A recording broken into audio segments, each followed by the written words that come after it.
ప్రజలుగా మార్చి మీ సంఘమును శరీరములు అమర్చి మీ శిరసత్త నుండి మాకు అనుగ్రహించిన మేలులు ఈవుల కొరకు మీకు స్తోత్రాలు. దయగల ప్రభువా, అన్ని కాలములలో చాలిన దేవుడిగా మీరు ఉన్నందు కొరకై స్తోత్రములు. ఈ లాక్డౌన్ పీరియడ్లో మీ రెక్కలతో కాచి కాపాడుతూ వచ్చారు, మీకు స్తోత్రాలు. దయల తండ్రి, ఇదను మీ ఆదరణ కూడికను దీవెనకరంగా మార్చము, సహాయపడం. అన్న విల్సన్ అన్న గారిని బట్టి, అక్కను బట్టి, వారి తల్లిదండ్రులను బట్టి కూడా మీకు స్తోత్రాలు. అన్నగారిని కూడా మీరు రక్షించారు, పెద్దయ్య గారిని కూడా మీరు రక్షించి ఈ గ్రామంలో సాక్షిగా మీరు నిలబెట్టారు. అలాగే సారమ్మ గారిని కూడా మీరు రక్షించుకున్నారు, స్తోత్రాలు. వారు ఇరువురు మీ సన్నిధిలో ఉన్నారు. అటు శుభప్రదమైన నిరీక్షణ బట్టి మీకు స్తోత్రములు. అలాగే ఇక్కడున్న సంఘం బట్టి, ఇక్కడున్న పరిశుద్ధులను బట్టి మీకు స్తోత్రములు ప్రభా. నిన్న దినం జరిగిన కుడిగిని బట్టి కూడా మీకు స్తోత్రము. అలా పాముల నుండి స్టీవెన్ అన్న గారిని బట్టి కూడా మీకు స్తోత్రములు. మేమందరం కూడా ఇక్కడ కలుసుకున్నట్టుకు ఇచ్చిన ఈ మంచి అవకాశం బట్టి మీకు స్తోత్రాలు. మీ వాక్యాన్ని ధ్యానించినట్టుగా మీ పరలోక అత్యున్నత ఉన్నత సింహాసన ఎడతెగని సంబంధముల నుండి మా అందరితో మాట్లాడు. అలాగే తల్లి, రక్షణ లేని వారు రక్షణ పొందినట్లు, రక్షించబడ్డవారు ఆత్మీయమైన పురికొల్పు, అలాగే కుటుంబానికి ఆదరణ మీరు అనుగ్రహించు, సహాయపడు. నన్ను కూడా ప్రభువా మీ రక్త ప్రోక్షణ క్రిందికి తెచ్చుకొనిచున్నాను. కడిగి పవిత్రపరచు, మరుగుపరచు. సకల ఆశీర్వచన స్తోత్రములకు మించిన మీ ఘనమైన నామములో స్తుతించి ప్రార్థించి వేడుకుంటున్నాము తండ్రి, ఆమేన్.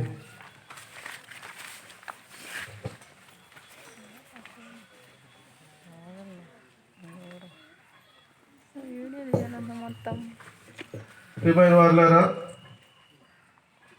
మరి దినం ఈ ఆదరణ కూడికలో ప్రభుత్వాన్ని, కుటుంబాన్ని, ఇప్పుడున్న బంధువులను దేవుని వాక్యం చేత ఆదరించును గాక. విల్సన్ గారి యొక్క తల్లిదండ్రులను నేను కూడా ఎరుగుదును. దాదాపు నాకు తెలిసిన 10 ఏళ్లుగా ఈ ప్రాంతానికి ఆయా సందర్భాల్లో పరిచర్యకు రావటం జరుగుతూ వచ్చింది. ఇక్కడ మందిరం లేనప్పుడు కూడా, ఇంటిలో కూడుకున్న ఆ సందర్భంలో కూడా ఈ ప్రాంతానికి మీ మధ్యకి రావటం, పరిచర్యలో పాల్గొనటం ప్రభు తన కృపను అనుగ్రహిస్తూ వచ్చాడు. మరి విల్సన్ అన్న గారు ఒక తండ్రి గారి గురించి చెప్పాలంటే ఎంతో ఆసక్తి పరుడు. ప్రభు నమ్ముకున్నాడు, అనేకులకు సువార్తను ప్రకటిస్తూ వచ్చాడు. కాలి నడకతో వెళ్ళి అనేక స్థలాలు, ఎవరు వద్దన్నా, ఎవరు నిరాకరించినా సిగ్గుపడక ధైర్యముగా ప్రభు పరిచర్యను, సువార్తను ఆయన చనిపోయేంత వరకు కూడా దేవుని పని చేస్తూ వచ్చాడు. అలాగే ప్రభు ఆయన రక్షించి కుటుంబంలో ఉన్న వారిని ప్రభు రక్షించి తన ప్రజలుగా మార్చుకుంటూ వచ్చాడు. ఈ ప్రాంతంలో ఒక మందిరమును కూడా ప్రభు ఏర్పరుస్తూ వచ్చాడు. అలాగే విల్సన్ అన్న గారి యొక్క తల్లి గారిని కూడా ఎరుగుదము. ప్రభు ఆమెను కూడా రక్షించాడు. మరి ఆమె కూడా కొంత మట్టుకు దేవునిలో ఇక్కడ ఆత్మీయంగా సంఘంలో ఎదుగుతూ, మరి కుటుంబంలో ఎంతగానో దేవుని బిడ్డగా ఉండుటకు ప్రభు సహాయపడుతూ వచ్చాడు. అయితే తల్లిగారితో ఎక్కువ పరిచయం నాకు లేదైతే నేను వచ్చినప్పుడల్లా పలకరించి వందనాలు చెప్పి నా కొరకు ప్రార్థన చేయమని ఎప్పుడు ఆమె మాట్లాడుతూ ఉంటుంది. వచ్చినప్పుడల్లా ఆమె ఎంతో శరీరంలో బలహీనతతోనే కనబడుతుంది.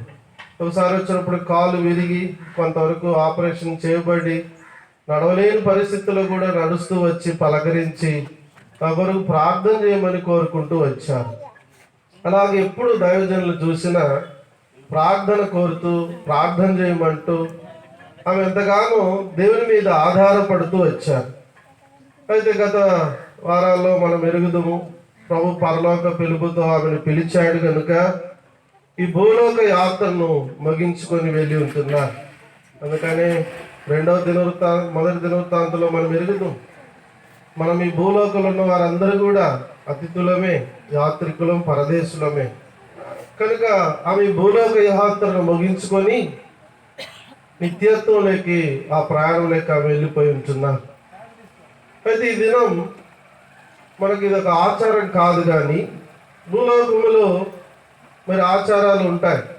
ఎవరైనా చనిపోతే మరి పెద్ద కర్మని, చిన్న కర్మని, రకరకాల సెంటిమెంట్స్ భూమి మీద ప్రజలలో ఉంది. అలాగే మరి దేవుని ప్రజలైన మనకు అటువంటి భూ సంబంధమైన లోక మర్యాద అయితే మనకు లేదు. మా నాన్నగారు కూడా 2017 సంవత్సరం ప్రభునందు నిద్రించినప్పుడు మా బంధువులందరూ ఫోన్ చేశారు.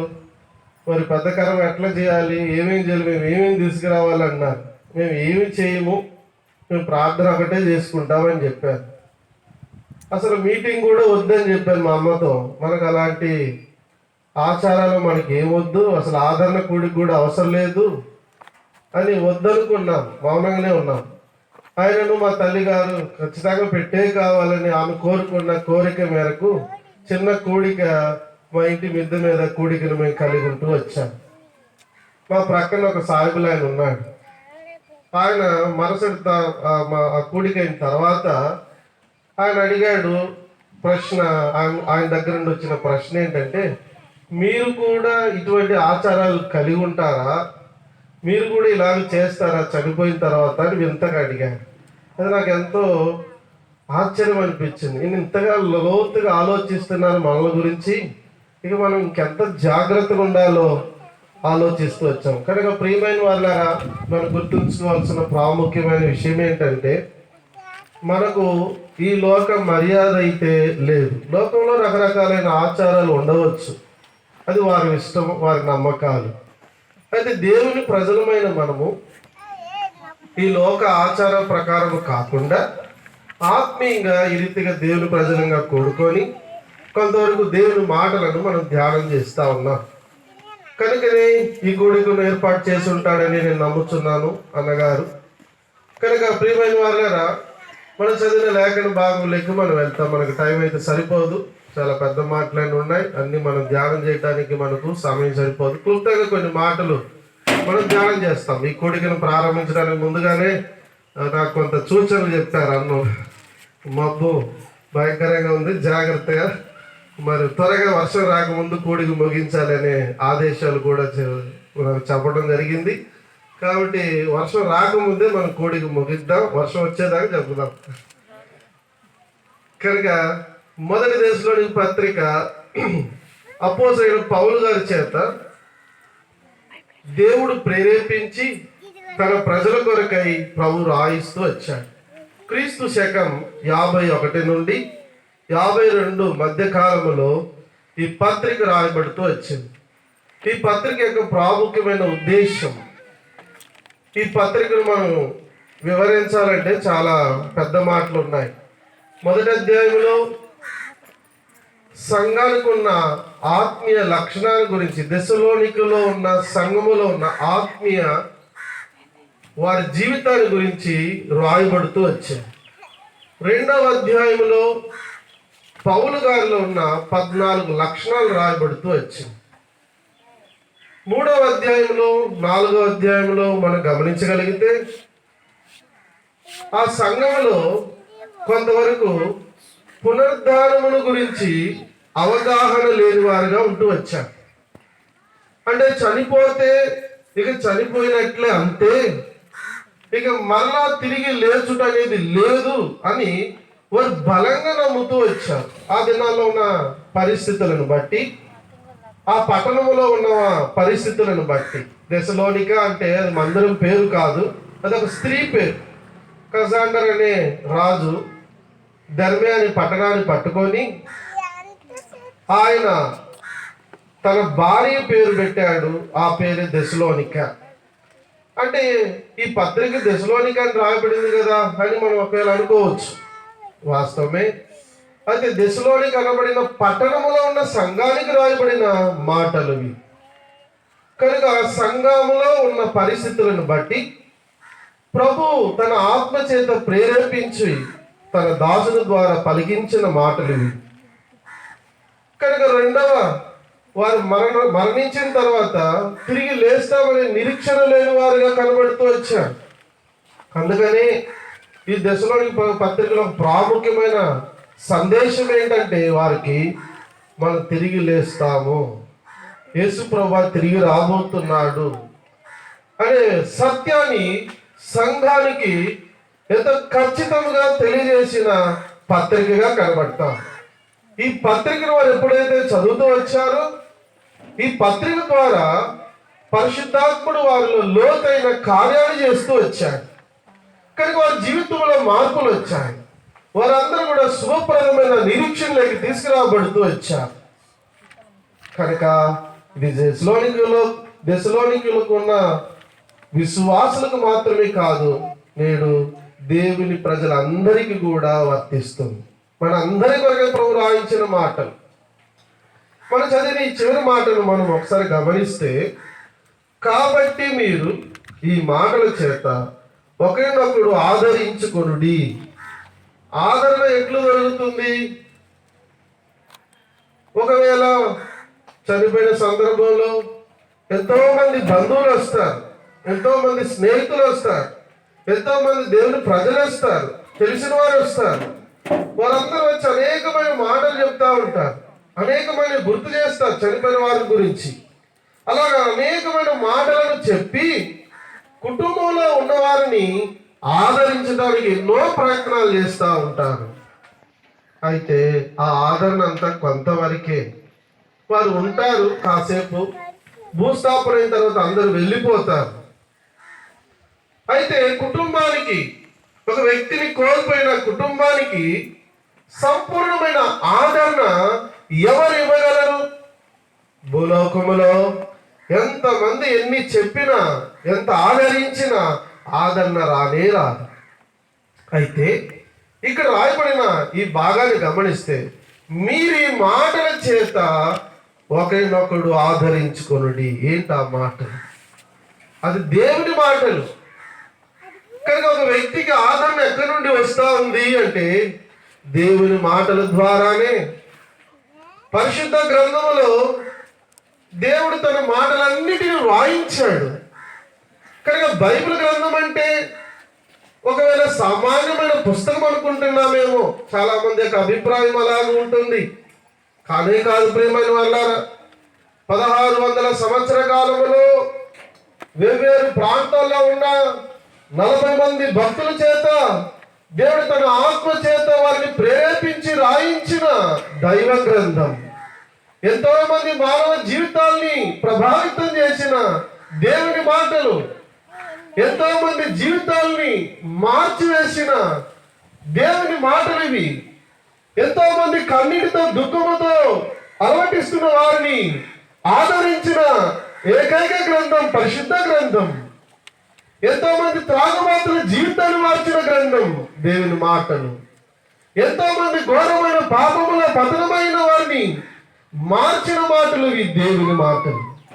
అందుకని బైబిల్ చెప్తా ఉంది, ఆకాశం భూమి గతించిన ఈ మాటలు గతించవు.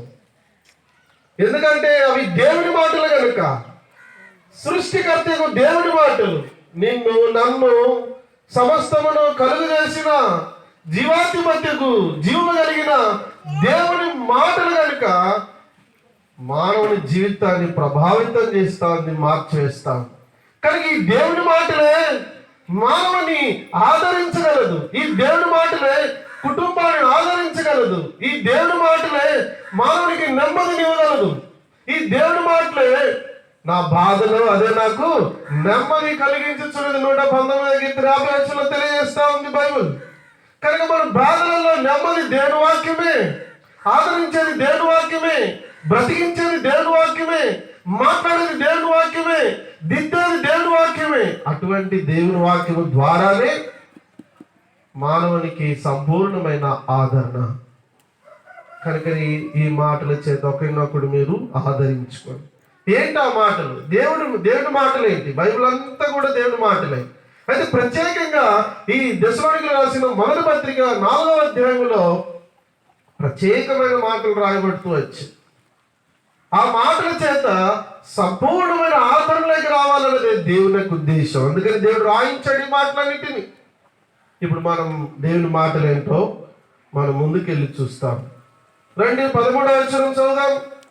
13వ వచనం అందరం కలిసి, సహోదరులారా, నిరీక్షణ లేని ఇతరుల వలె మీరు దుఃఖపడుకుంటూ నిమిత్తము నిద్రించుతున్న వారిని గురించి మీకు తెలియకుండా మాకు ఇష్టము లేదు. నిరీక్షణ లేని ఇతరుల వలె మీరు దుఃఖపడుకుంటూ నిమిత్తము.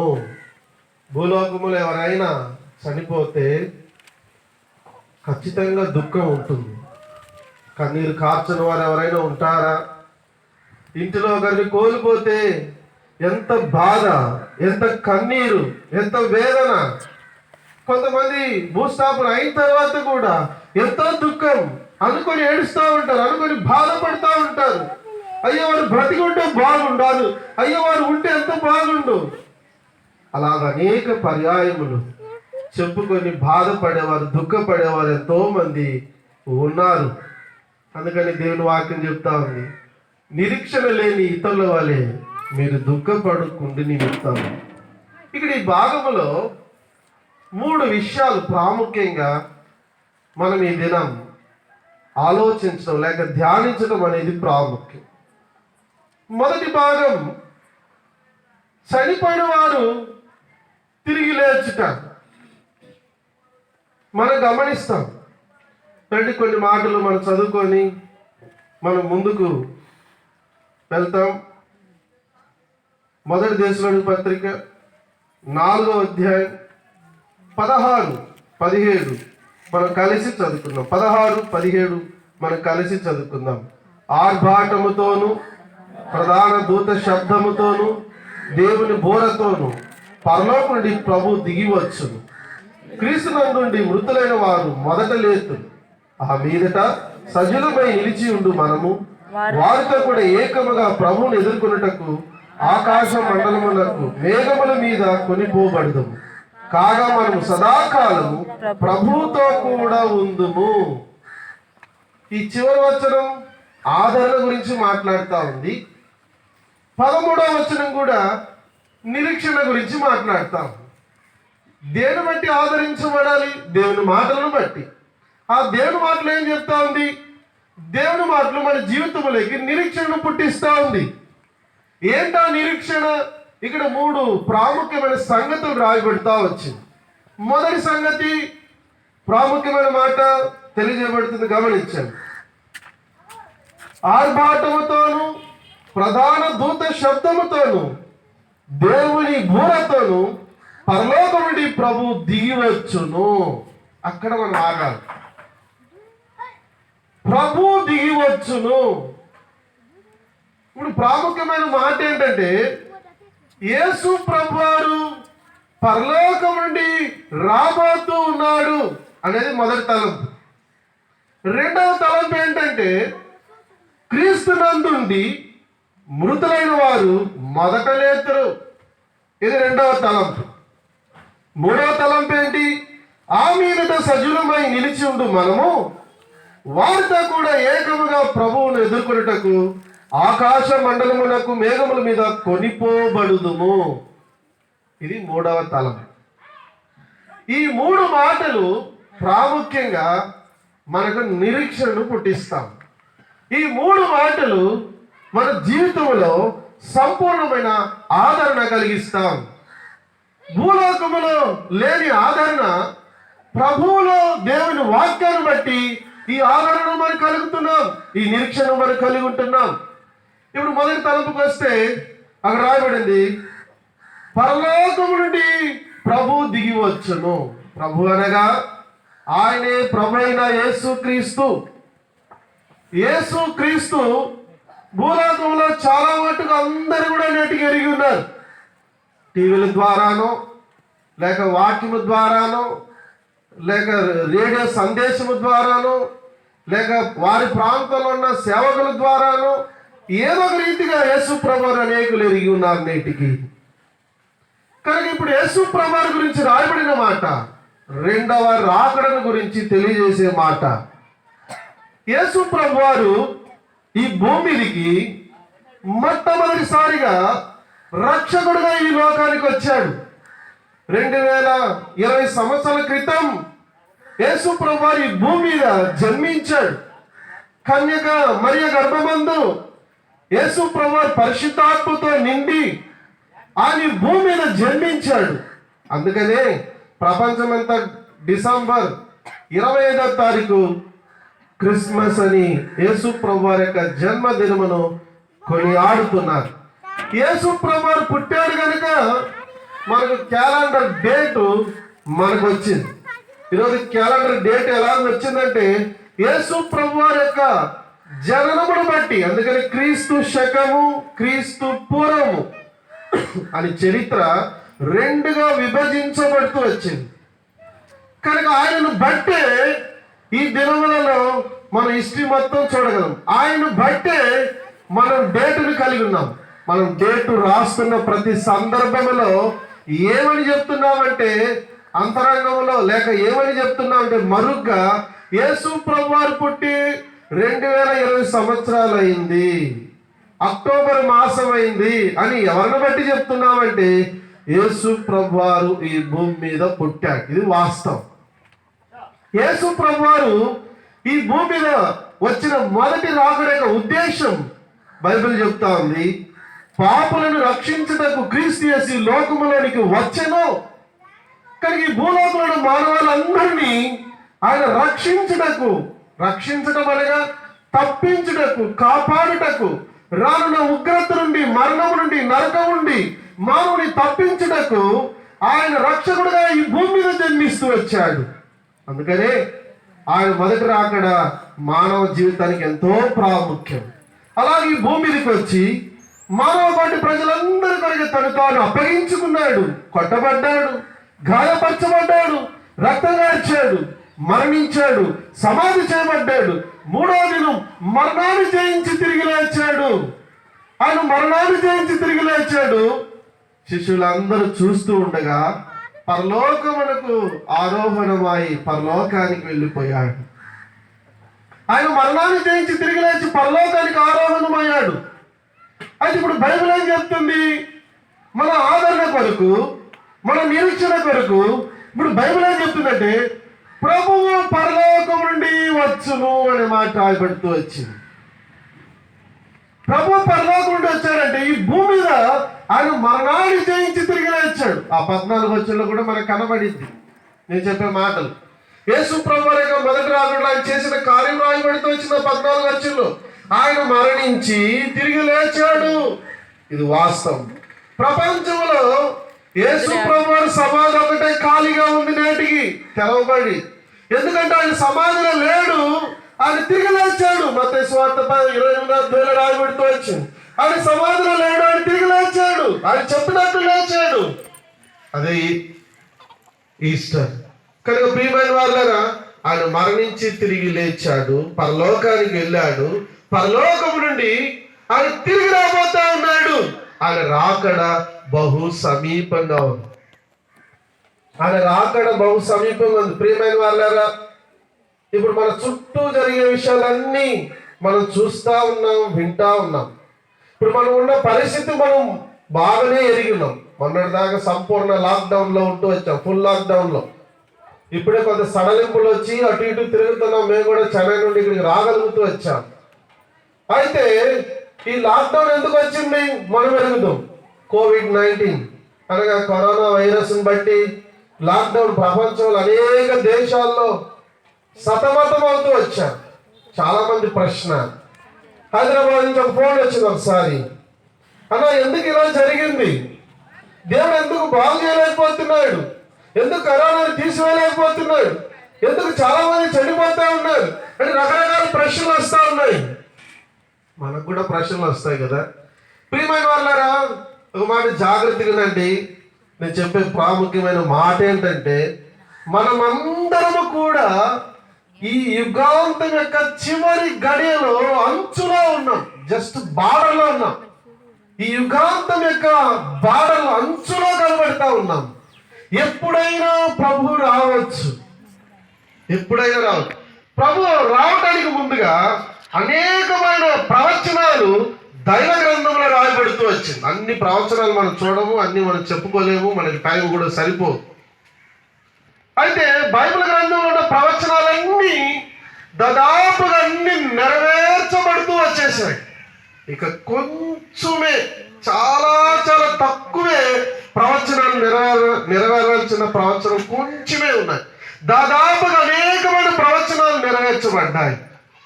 యుద్ధములు జరిగైపోయింది, కరువులు జరిగైపోయింది, తెగుళ్ళు జరిగైపోయింది.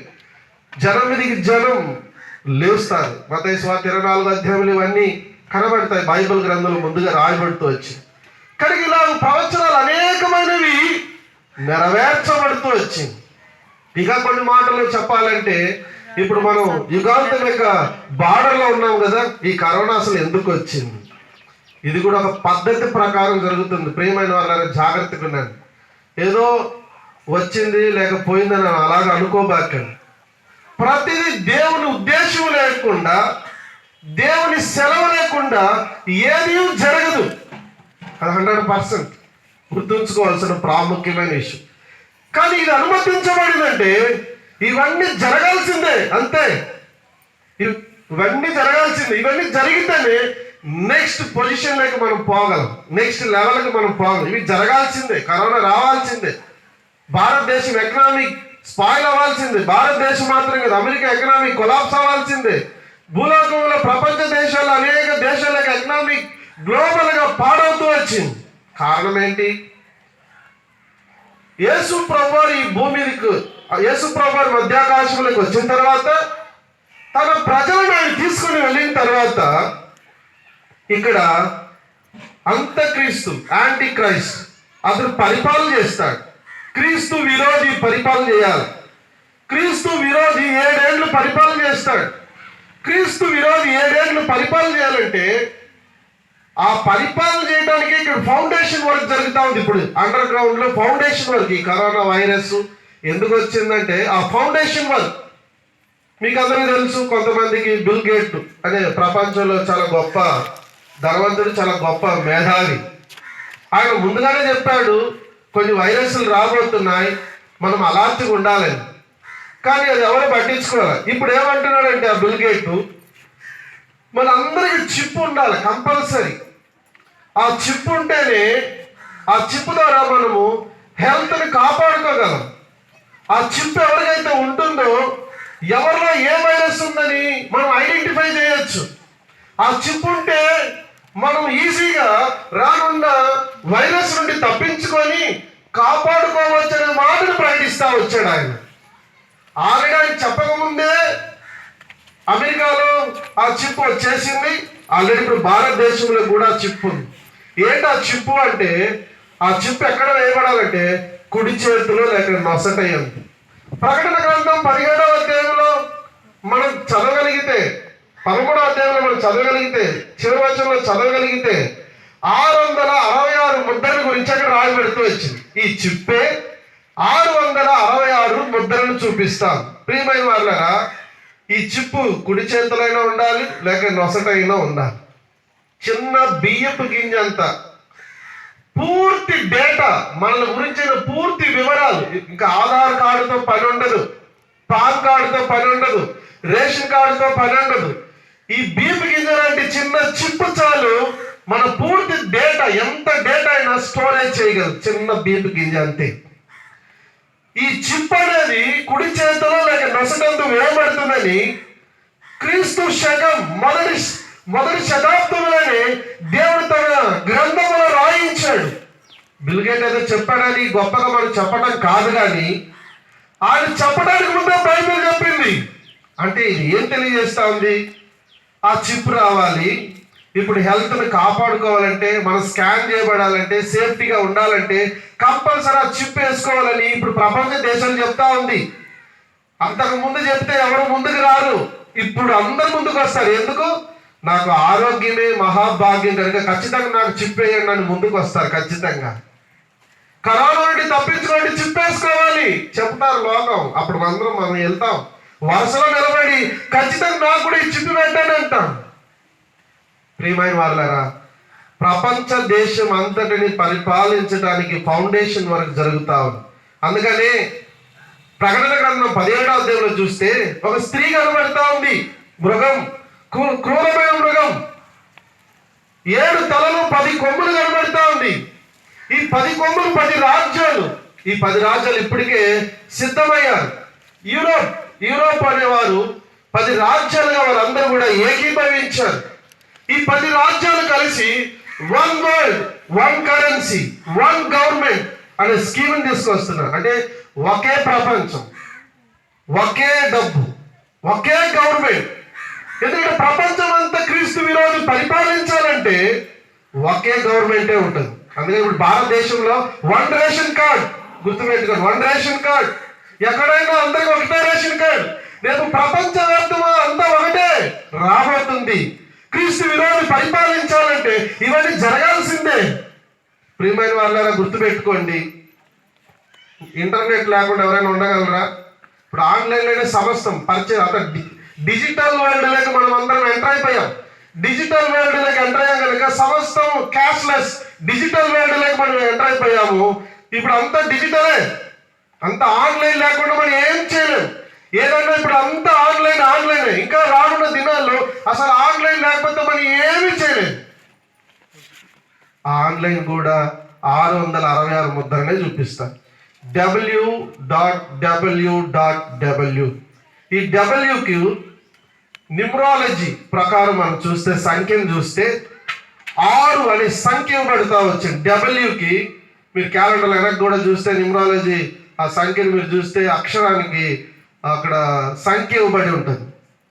ఈ డబ్ల్యూకు 6 అనే సంఖ్య ఇవ్వబడుతుంది. 3 డబ్ల్యూ ఉంటుంది. మనం నెట్లోకి వెళ్ళాలంటే, ఇంటర్నెట్ వర్క్ చేయాలంటే www ఉండాల్సిందే. ఆ www లేకపోతే ఏం పని చేయవు. అంటే 666 ఆల్రెడీ ఇప్పుడు మనం అందరం ఆ నెట్ అంటే వల్లకి వచ్చేసాం. మనం అందరం ఆల్రెడీ ఈ 666 పరిపాలన క్రిందికి దాదాపు ఇంటర్నెట్ లోపలికి వలలకి మనం ఆల్రెడీ లోపలికి వెళ్ళిపోయి ఉన్నాం. ఆల్రెడీ గుర్తుపెట్టుకోండి, ఇంకా చిప్ వేయలే. ఆల్రెడీ ఎప్పుడుంటో వచ్చేసింది www.yahoo.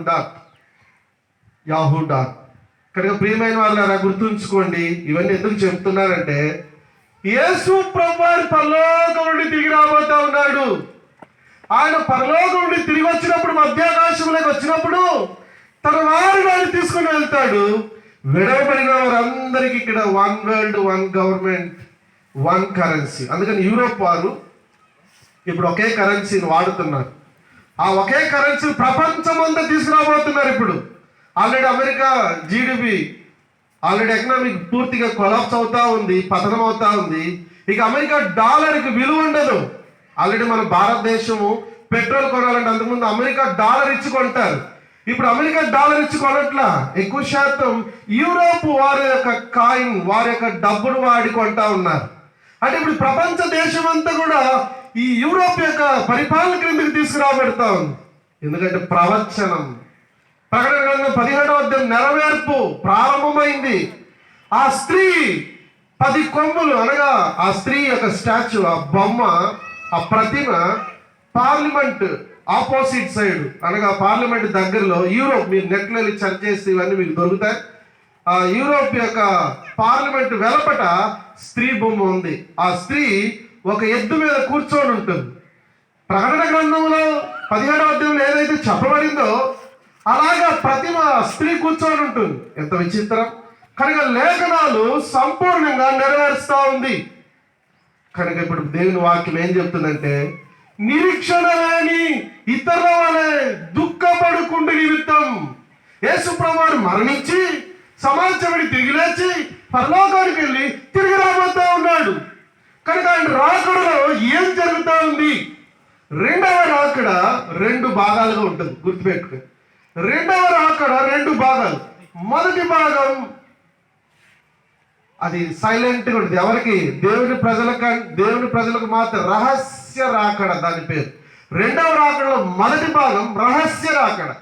రెండవ రాకడలో రెండవ భాగం అంటే 7 సంవత్సరాలు అయిన తర్వాత, క్రీస్తు విరోధి పరిపాలించిన 7 సంవత్సరాల తర్వాత బహిరంగంగా యేసుప్రభువు వారు ఒలివల కొండ మీదకి వస్తాడు. అది రెండవ రాకడలో రెండవ భాగం.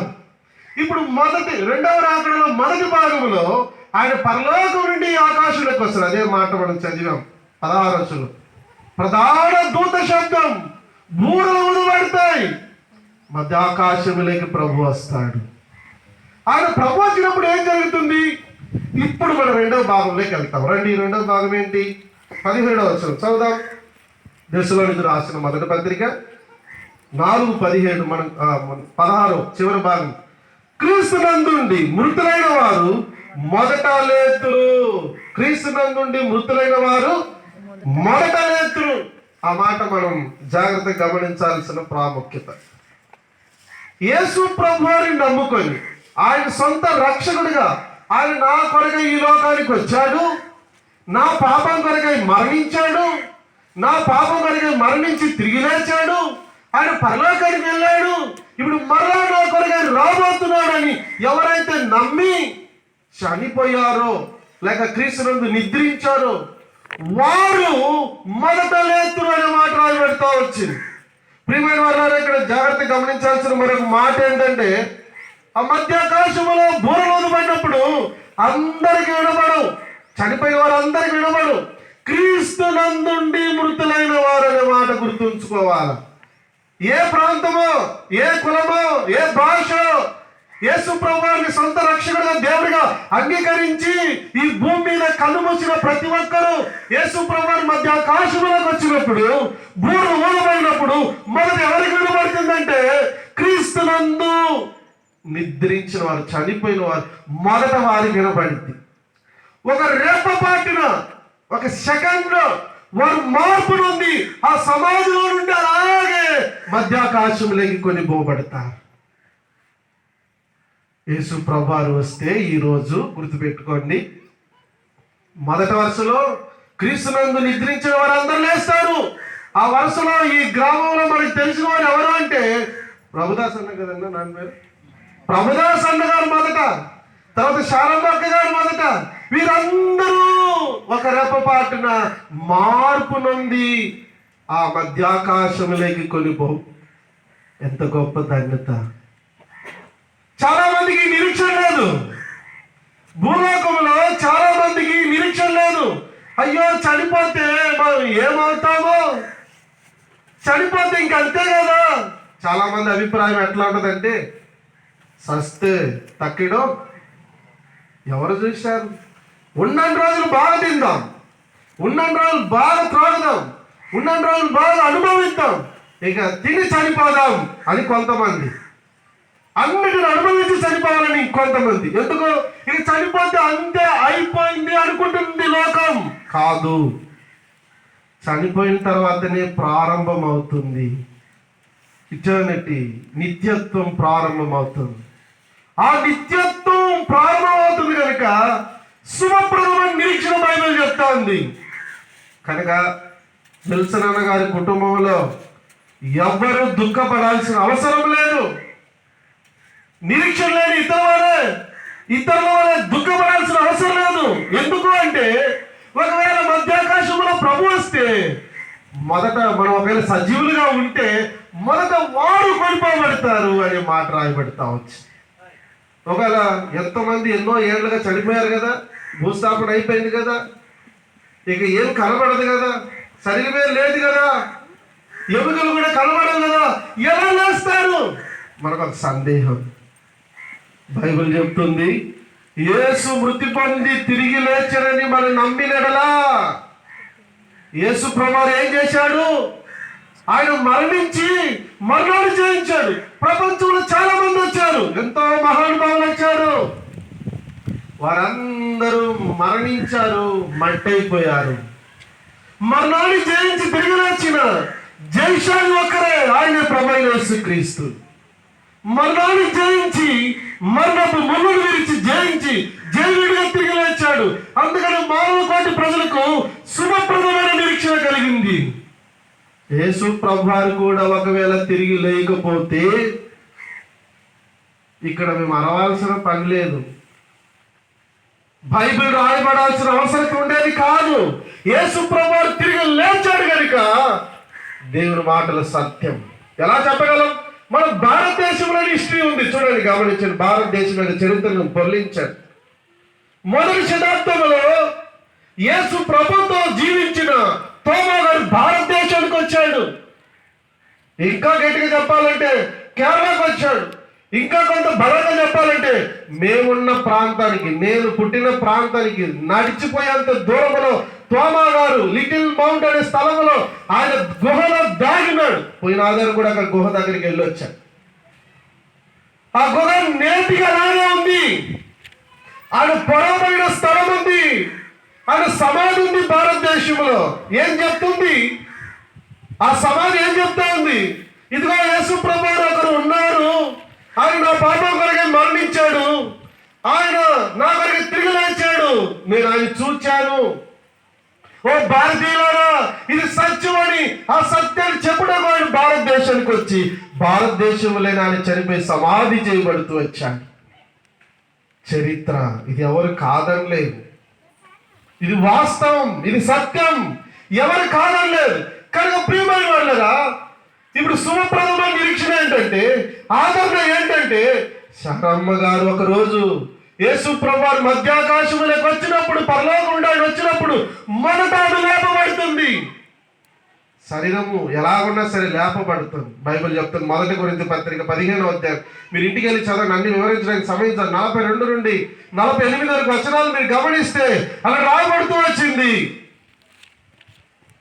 శరీరం గురించి రాయబడుతూ వచ్చింది. ఎలాంటి శరీరమో అక్కడ రాయబడుతూ వచ్చింది. చదవండి ఒక మాట, 42వ వచనం మాత్రం.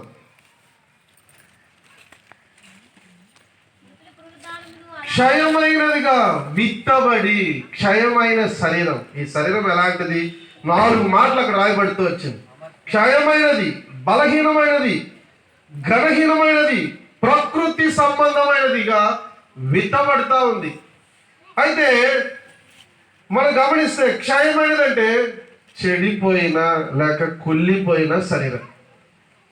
చెడిపోయిన కుళ్ళిపోయిన శరీరం అనే మాట రాయబడుతుంది. కరప్షన్ అనగా చెడిపోయిన కుళ్ళిపోయిన పాడైన ఆ దేహమును యేసు ప్రభువు ఏం చేస్తున్నాడంటే ఇన్కరప్షన్, ఆయన మరలా పాడైన చెడిపోయిన దేహమును మార్చి ఆయన తిరిగి పునరుద్ధారులుగా ఆయన లేపగలిగిన శక్తిమంతుడిగా కనబడతా ఉంటున్నాడు. ప్రియమైన వాళ్ళారా, క్షయమైనదిగా విత్తబడి అక్షయమైనదిగా లేపబడుతుంది. ఘనహీనమైనదిగా విత్తబడి మహిమ గలదిగా లేపబడుతుంది. ఘనహీనం అంటే ఆ మాటకు భావం అవమానకరము అని అర్థం, అపకీర్తి అని అర్థం. ఒకప్పుడు ఈ దేహం అవమానకరంగా ఉంది. భూస్థాపన చేయబడి తిరిగి లేచే సమయంలో మహిమ గలదిగా కీర్తితో లేపబడుతుందని దేవుని వాక్యం తెలియజేస్తాం. బలహీనమైనదిగా విత్తబడి బలమైనదిగా లేపబడతాం. ప్రకృతి సంబంధమైనదిగా విత్తబడి ఆత్మ సంబంధమైనదిగా లేపబడతాం. Spiritual body, natural body. కనుక ప్రియమైన వాళ్ళారా, ఎవరి దేహం ఎలాగూ పాడైపోయినా వారు లేపబడతారనే శుభప్రదమైన నిరీక్షణ ప్రభు ఇచ్చున్నారు. గుర్తుపెట్టుకోండి. కనుక యేసు ప్రభువు తిరిగి రాబోతున్నాడు మధ్యాకాశంలో. ఈ మాటల చేత మనం ఆదరించబడాలి. 2వ భాగంలో ఆయన తిరిగి వచ్చినప్పుడు మధ్యాకాశంలో క్రీస్తునందు నిద్రించిన వారు మొదటి లేస్తారు. ప్రభుదాస్ అన్న కూడా లేస్తాడు, శారమ్మక్క గారు కూడా లేస్తారు, మొదట వారు లేస్తారు అనే మాట స్పష్టంగా కనబడతా ఉంది. ఆధారం దేవుని వాక్యం. ఒక రెప్పపాటును మార్పు నుండి వారు మధ్యాకాశంలోకి ప్రభు యొద్దకు కొనిపోబడతారు. ఈ నిరీక్షణ దేవుని ప్రజలకు మాత్రమే. ఈ నిరీక్షణ దేవుని వాక్యమును బట్టే, ఈ ఆదరణ దేవుని వాక్యము ద్వారానే మనకు కలుగుతాం. కనుక కుటుంబంలో ఉన్న ప్రతి ఒక్కరు కూడా ఈ నిరీక్షణతో, దేవుడు రాయించిన మాటలతో, దేవుడు చెప్పిన మాటలతో ధైర్యం తెచ్చుకొని ఆదరణ కలిగి, అవును ఆమె ఒక రోజు తిరిగి లేస్తుంది అనే నిరీక్షణ కలిగి ఉండటం అనేది ప్రాముఖ్యం. మనం ఇక దిక్కుపడాల్సిన అవసరం లేదు. ఎందుకంటే ఆమె మరణించలేదు, ఆమె జీవిస్తూనే ఉంది. కనుక ఆమె తిరిగి లేస్తుంది. అదే పునరుద్ధానం. ఆ పునరుద్ధానానికి రుజువేంటి? ఆ పునరుద్ధానానికి ఆధారం ఏంటంటే యేసు ప్రభువే. ఆయన మరణించి తిరిగి లేచాడు కనుక ఆధారం ఆయనే. కనుక ఇది 2వ భాగం. ఇప్పుడు 3వ భాగంలో మనం వెళ్తాం. 2 దశలోనికి రాసిన మొదటి పత్రిక 4వ అధ్యాయం 17వ వచనం గమనించండి. ఆ మీదట సజీవులమై నిలిచిండు మనము వారితో కూడా ఏకముగా ప్రభుని ఎదుర్కొనుటకు ఆకాశ మండలమునకు మేఘముల మీద కొనిపోబడుదము. మేఘముల మీద కొనిపోబడుదు. 1 కొరింథీ పత్రిక 15వ అధ్యాయంలో కూడా ఈ మాటలు అక్కడ కొన్ని రాయబడుతూ వచ్చింది. ఒక రెప్ప పాటున, ఒక క్షణములో మనం కూడా మార్పు నొందుతాం. ఇక్కడ ఇంకొక మాట చెప్పాలని ప్రాముఖ్యమైన మాట ఏంటంటే, ఈ బూర శబ్దం మధ్యాకాశంలో పడుతుంది కదా. ఎవరికి వినబడుతుంది? సజీవులకి. సజీవులందరికీ వినబడదు, గుర్తుంచుకోండి. భూలోకంలో చాలా మంది సజీవులు ఉన్నారు.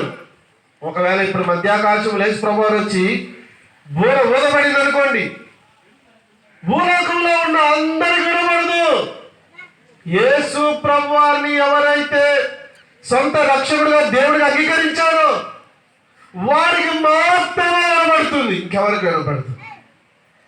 యేసు ప్రభువారిని నమ్ముకొని తమ జీవితాన్ని యోగ్యంగా జాగ్రత్తగా ఎవరైతే కాపాడుకున్నారో వారికి మాత్రమే వినబడుతుంది.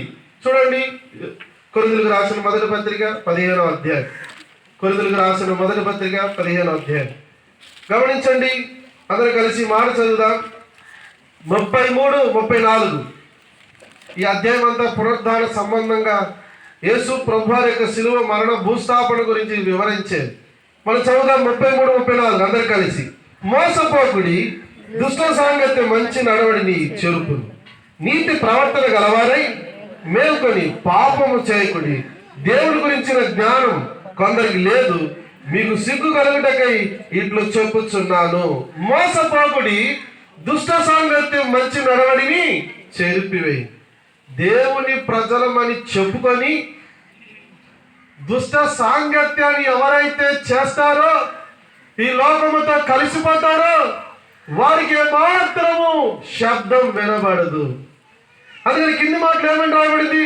నీతి ప్రవర్తన కలిగి మేల్కొని మనము పాపము చేయకుడి. నీతి ప్రవర్తన కలిగి ఎవరైతే తమ జీవితాన్ని పాపము ఏలనీయకుండా, పాపము చేయకుండా తమ జీవితాన్ని జాగ్రత్తగా కాపాడుకొని ప్రభు రాకడ కొరకై నిందారహితముగా ఎవరైతే మెలకు కలిగి ఉంటారో, అక్కడ మేల్కొని అనే మాట రాయబడింది. గమనించండి, మీరు ఇంటికి వెళ్ళి చదవండి. లూకా 12లో 36 అలాగే 35 మనం గమనిస్తే, యజమానుడు వచ్చుచున్నాడు, ఏ దాసుడు మెలకు కలిగి ఉంటాడు ఆ దాసుడు ధన్యుడని రాయబడింది. అది ఏ జాబుడు వస్తారో తెలియదు. ఇప్పుడు దాసులమైన మనం, దేవుని ప్రజలమని చెప్పుకునే మనం మెలకు కలిగి నీతి ప్రవర్తన కలిగి పాపము చేయని జీవితం ఎవరైతే చేస్తూ ఉంటారో వారికి వినబడుతుంది.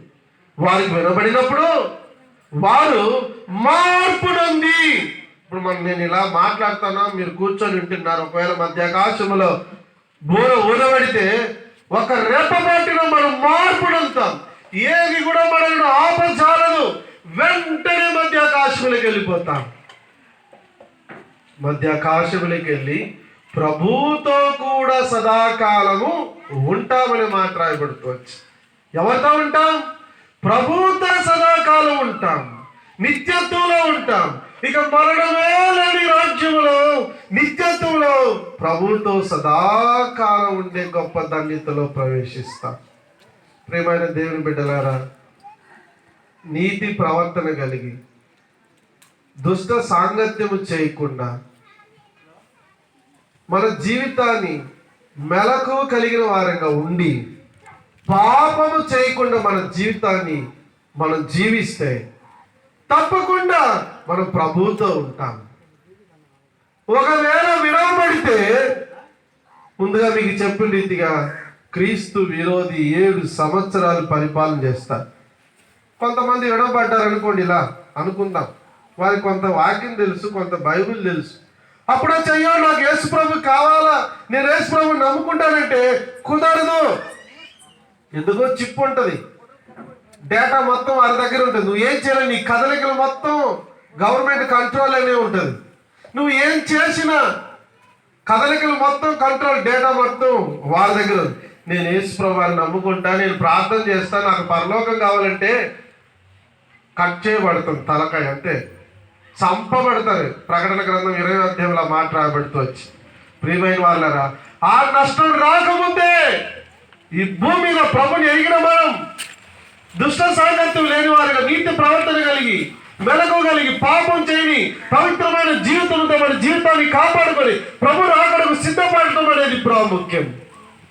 ఈ మాటల చేత ఒకరినొకడు ఆదరించుకొని, ఇవి దేవుడు రాయించిన మాటలు. ప్రభు రాబోతున్నాడు, వాస్తవం. క్రీస్తునందు మృతులైన వారు మొదట లేతురు, వాస్తవం. సజీవులుగా ప్రభువులో ఉన్నవారు లేపబడతారు, వారు కూడా ఎత్తబడి కొనిపోబడతారు మేఘముల మీదికి, మధ్యాకాశములకి. ప్రభువుతో సదాకాలం ఉండే గొప్ప ధన్యత, ఆ గొప్ప ధన్యత నీకు కావాలన్నా. ఇంకా యేసు ప్రభువారిని సొంత రక్షకుడుగా దేవుడిగా అంగీకరించకుండా ఏదో క్రైస్తవం అంటే ఏదో ఒక మతమని, లేక ఏదో ఒక కులానికో, ఏదో ఒక ప్రాంతానికో, లేక ఏదో ఒక భాషకో చెందిననుకో నిరాకరిస్తున్నావేమో. కాదు, ఏకైక దేవుడు, సత్య దేవుడు మానవుడు ప్రేమించి గ్రంథాన్ని రాయించి మానవుడు ప్రేమించి యేసు ప్రభువు ఈ భూమి మీదకి వచ్చి మరణించి సమాజాన్ని తిరిగి లేచాడు. ఆ తిరిగి లేచిన యేసు ప్రభువాన్ని సొంత దేవుడిగా రక్షకుడిగా ఎవరైతే అంగీకరిస్తారో వారందరూ ఈ మేలు పొందుతారు.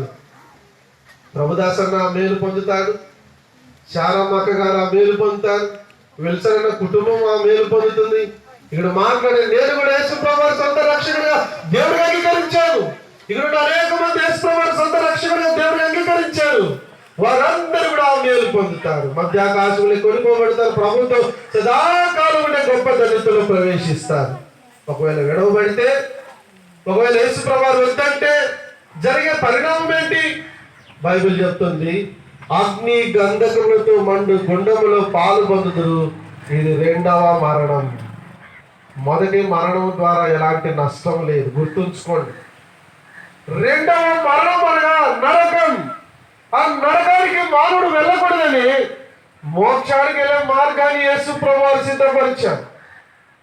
ఆయన ఈ లోకానికి వచ్చి మరణించి తిరిగి లేచిన అందుకే ఇప్పుడు ఆ మోక్షానికి పోవాలంటే, నీవు కూడా ఎత్తబడాలంటే, కొనిపోబడాలంటే, పరలోకంలో ప్రభువుతో ఉండాలంటే ఏం చేయాలా?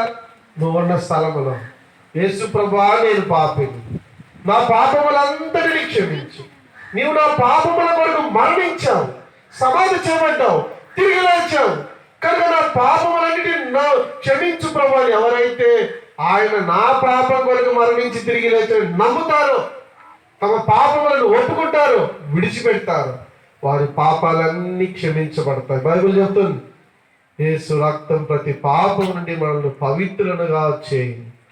నువ్వు ఈ దినం ఒప్పుకుంటే, ఏ వయసు అయినా సరే, నువ్వు ఎప్పుడు కన్ను మూస్తావో తెలియదు. అయితే నువ్వు కన్ను మూస్తే ఎక్కడికి వెళ్తావు? శుభప్రదమైన నిరీక్షణ ఉందా? ఈరోజు నాకు నిరీక్షణ ఉంది, ఇక్కడ ఉన్న అనేకులకి నిరీక్షణ ఉంది. ఈ శుభప్రదమైన నిరీక్షణ కావాలంటే యేసు ప్రభువుని సొంత రక్షకుడిగా దేవుడిగా అంగీకరించు.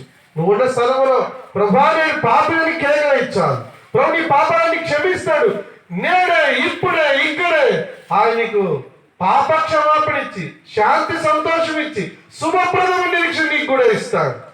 కుటుంబానికి చెప్పే మాట వాగ్దానం ఏంటంటే, ఒక మాట 2వ దశలోని పత్రిక చదవనప్పుడు 3:16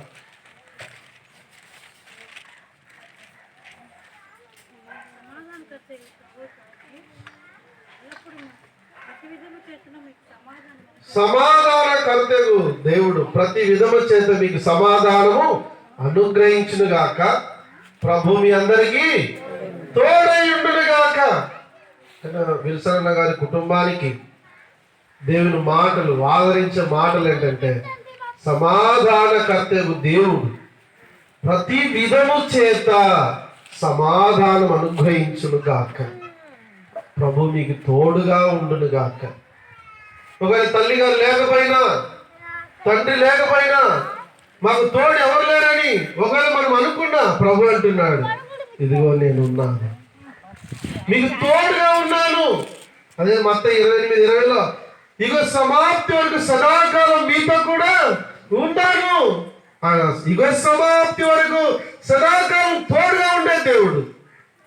కుటుంబమైన సంఘమైన ప్రభు ఇచ్చే ఆదరణ ఈ మాటల చేత ధైర్యము తెచ్చుకొని శుభప్రదమైన నిరీక్షణ కలిగి ఒకరోజు ప్రభువును, తల్లిని, తండ్రిని చూస్తామని నిరీక్షణ కలిగి, ప్రభువుతో సదాకాలం ఉంటామని శుభప్రదమైన నిరీక్షణ కలిగి, ధైర్యం తెచ్చుకొని ప్రభు మనతో ఉన్నాడు ఈ భూమి మీద అని ధైర్యం తెచ్చుకొని ఆదరణ కలుగును గాక. రెండు మోకరిద్దాం, కళ్ళు మూసుకుందాం.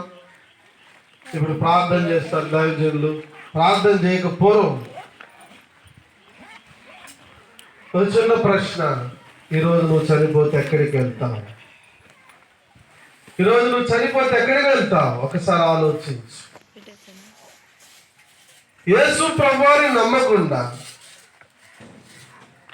నీ పాపాలు ఒప్పుకోకుండా పాపములోనే నువ్వు చనిపోతే నిత్యమైన నరకమని, నిత్యాగ్ని బైబిల్ చెప్తావు. ఆ నిత్యాగ్నికి నువ్వు తప్పించబడాలంటే మార్గాన్ని కలుగు చేశాడు యేసు ప్రభువు. అన్నాడు, నేనే మార్గం, సత్యం, జీవం అన్నాడు.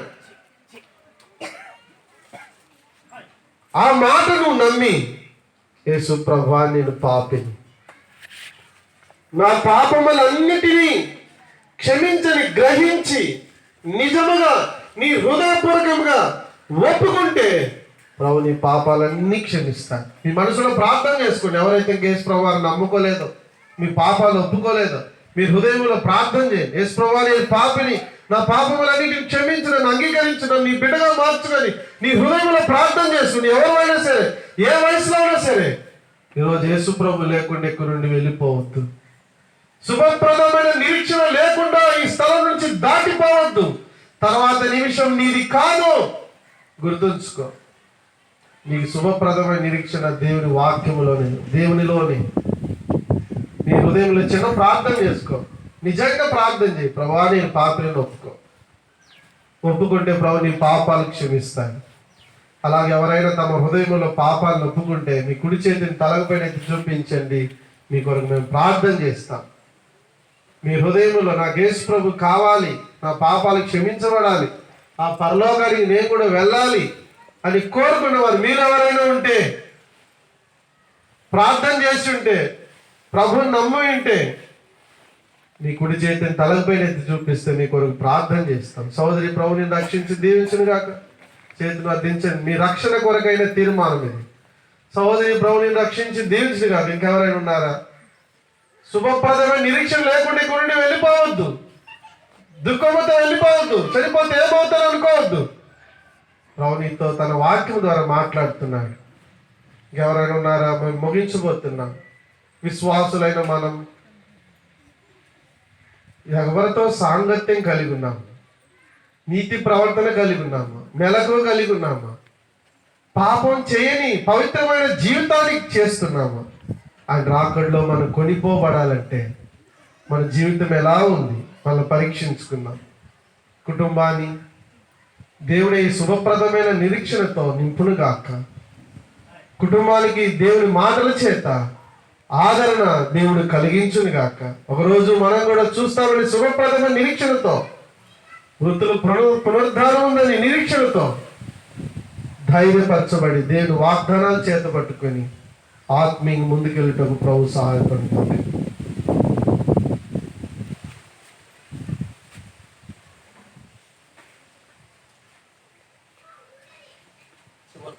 దేవదాసు పాపని తెచ్చిన సంఘం అన్నగారు ప్రార్థన చేస్తారు. రాజా ఆశీర్వాదం. ప్రార్థన చేసుకున్నాం. పరిశుద్ధుడు అయిన మా ప్రేమ కలిగిన మా సింహాసనం మీద ఆసీనుడు అయిన మా దేవ, ప్రియ ప్రభు, ప్రియ రక్షకుడైన క్రీస్తు యేసు వారి శ్రేష్టమైన అమూల్యమైన పరిశుద్ధమైన నామంలో పూజిస్తూ ఆరాధిస్తూ శ్లాఘిస్తూ ఉన్నాం. శ్రేష్టమైనటువంటి సమయాన్ని మా జీవితాలకి అనుగ్రహిస్తూ వచ్చినందుకు కొరకై స్తోత్రాలు. ఆ మానవుడి లోకంలో కొన్ని దినాలు జీవించాలని మీరు అనాదిలో సంకల్పించిన సంకల్పానుసారంగా భూమి మీదకి ఈ కాలాన్ని ఇచ్చి మానవుని రూపంలోకి తీసుకుని వస్తున్నందుకు కొరకై స్తోత్రాలు. ఈ సంకల్పంలో మానవుడు భూమి మీద ఈ కాలంలో మిమ్మల్ని ఎరగాలని, మిమ్మలను మీ ప్రేమను గుర్తించాలని, ఆజ్ఞను మీరి పాపిగా చేయబడిన మానవుడు తిరిగి యేసుక్రీస్తు ప్రభు యొక్క అమూల్యమైన రక్తం ద్వారా తిరిగి పాప పరిహారం నుండి తిరిగి దేవునితో కూడా కలిసి నీతో సదాకాలం మహిమలో ఉండాలని మానవుని భూమి మీద తీసుకుని వచ్చిన అద్భుతమైన నీ దయాపూర్వకమైన సంకల్పం కొరకై స్తోత్రాలు చెల్లిస్తూ ఉంటున్నాం ప్రభువా. మరి ఈ యొక్క మధ్యాహ్న వేళలో తండ్రి రక్షించబడిన ఈ ప్రజలు ముందుగా మీరు మీ మహిమలోకి, మీ ఏర్పాటులోకి, మీ పిలుపులోకి మీరు పిలుస్తూ ఉన్న ఈ శుభ సందర్భంలో ప్రభా, మరి బ్రతికున్న మాతో కూడా మీరు మాట్లాడుతూ వచ్చిన మీ దయ కొరకాయ మీకు స్తోత్రాలు. దాసుడు ప్రభుదాసనను ప్రభా ముందుగా ఈ కుటుంబంలో మీరు ఈ సంకల్పంలో ఏర్పరచుకొని ఆయన ద్వారా ప్రభా తన కుటుంబాన్ని జ్ఞాపకం చేసుకుంటూ వచ్చిన మీ అపారమైన ప్రేమకై స్తోత్రాలు. తిరుగుబాటు చేస్తూ కొన్ని దినాలు మీకు దూరంగా ఉన్నప్పటికీ కూడా మీ దీర్ఘశాంతమును, మీ దయాళత్వమును, మీ కనికరమును, ఎడతెగని మీ దయా వాత్సల్యతను కుటుంబపక్షంగా చూపుతూ మీ సొంత సమయంలో నిదాసుడు విల్సన్ను, కుటుంబాన్ని, తల్లిగారిని, ఈ గ్రామంలో అనేక మందిని మీరు జ్ఞాపకం చేసుకుంటూ వచ్చిన ఆ శ్రేష్టమైన శుభదినం ప్రకటిస్తూ ఉన్నాం. దయగలిగిన తండ్రి, అలాగా ఈ దినాల్లో తల్లిగారు కూడా నీ మహిమలోకి మీరు పిలుచుకున్నటువంటి యొక్క నిరీక్షణ కలిగిన శుభ సమయంలో మా అందరితో కూడా మీరు మాట్లాడుతూ వచ్చిన లేఖనాల కొరకై స్తోత్రాలు. భూమి మీద కొద్ది ఆయుష్ కాలంలో బెత్తిదంతా నీడవలే గతించిపోయే ఈ కాలంలో మిమ్మల్ని ఎరగటం ఎంతో ధన్యకరమైన విషయం ప్రభువా. మిమ్మల్ని కలిగి ఉండటం ఎంతో భాగ్యం. ఈ భూమి మీద మానవుని యొక్క పాపమును బట్టి మీకు దూరమైన మానవాల్ని తిరిగి ప్రేమిస్తూ కలవరి శిలువ యొక్క పుణ్యకార్యం ద్వారా, ప్రాణార్పణ ద్వారా, త్యాగం ద్వారా తిరిగి మానవును స్నేహించాలని, మానవును తిరిగి మహిమలో నిలబెట్టాలని, ఆ పరలోకపు ఏర్పాటులోకి మానవును తిరిగి తీసుకురావాలని మీ సంకల్పంలో రాయబడిన సంగతులను నమ్మదగినవిగా జ్ఞాపకం చేస్తూ వచ్చినందుకై స్తోత్రాలు. మేమందరము ఒక దినం ప్రభువా ఈ లోకములో నాయన మరి తొలగించబడిన నీరు భూమిలోకి పడిపోయిన తరువాత ఎత్తబడిన వారి వల్ల మేమందరము చనిపోదుము. అయితే ఒక దినాన ఈ నిరీక్షణతో కూడా మేము లోకాన్ని ఎడవాలని, లోకములు ఉన్నప్పుడు ఈ నిరీక్షణ కలిగి జీవించాలని, ఆ తరువాత మేము మీతో సదాకాలము సజీవులుగా జీవిస్తామన్నటువంటి నిరీక్షణ వైపు మేము సాగిపోవాలని జ్ఞాపకం చేస్తూ వచ్చిన లేఖనాలకై స్తోత్రాలు.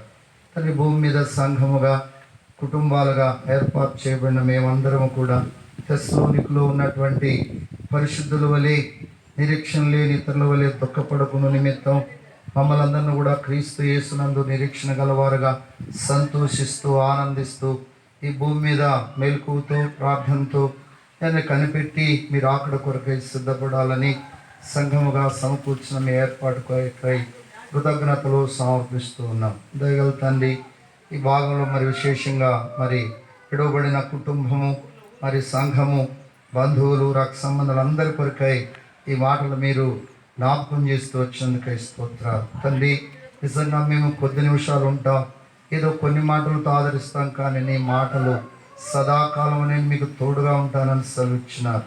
వాగ్దానం చేసినటువంటి మీరు నమ్మదగిన వారు, సమాధానకర్త అయిన మీరు ఈ కుటుంబానికి మరి ఆదరణగా మీరు ఉంటారని సెలవిచ్చిన మాటల కొరకై స్తోత్రాలు.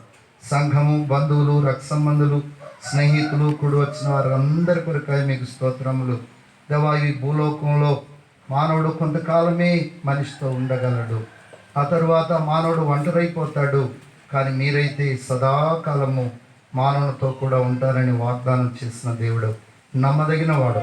ఇంకను ఎవరైతే విశ్వసించలేదు, ఎవరైతే నీ తోడును కోరుకోలేదు, ఎవరైతే ఇంకా పాపమును బట్టి దూరంగా వెళ్ళిపోతున్నారో ఈ మధ్యాహ్నం వారు కూడా తీర్మానం చేసుకోవడానికి మీరు అనుగ్రహించిన మీ కృప కొరకై స్తోత్రములు. దయల తండ్రి, మీ తోడుతో ఈ భూమి మీద ధైర్యముగా, విశ్వాసంతో, నిరీక్షణతో ముందుకు సాగిపోటు కొరకై మీరు అనుగ్రహిస్తున్న పరిశుద్ధమైన గ్రంథాన్ని బట్టి, సహవాసాన్ని బట్టి, సేవకులను బట్టి, హెచ్చరికలను బట్టి, ఇలాంటి సమయాలు, సందర్భాలను బట్టి కృతజ్ఞతలు చెల్లిస్తున్నాం.